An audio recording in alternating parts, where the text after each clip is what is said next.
Бейік Ватан соғышы ветераннарының софы йылдан-йыл кеми бара. Бүгін аларның не бары бірсігіне біздің орада. 97 яшын тотырып, 10-ші дистені вақлаушы Солих Аға Ғысмановның бүгін де харекетте болуы сүйіндірі. Бүгінгі ешайышыны ұжмаққа теңді ветеран.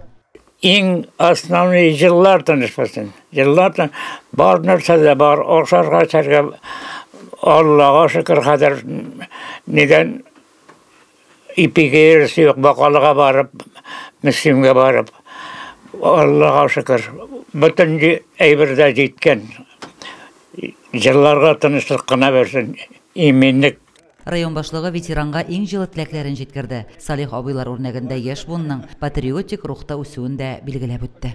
Олар бізге зор өрнек, зарланмайша, булганына канагат булып шөкер дип яшәүче кешеләр. Шуңа күрә без аңа күп кенә сәламәтлек, самый главный шуны теләп. Утны суны кешкән, дошман белән күзгә күз очрашып та, рух ныклыгы какшамаган Салих ага тормыш иптәше белән 4 бала тәрбияләп үстергәннәр. Ялгызы 10 елдан артык яшәсә дә, балалары, анаклары туган нигезгә эзне суытмый. Яңа елны да балалар белән бергәләп каршы алабыз ди Салих абый. Яңа ел ветераныбызга яшәү дәрте, ныклы сәламәтлек алып килсен. Лилия Шәймиева, Динар Нуртдинов, Мөслим телевидениесе.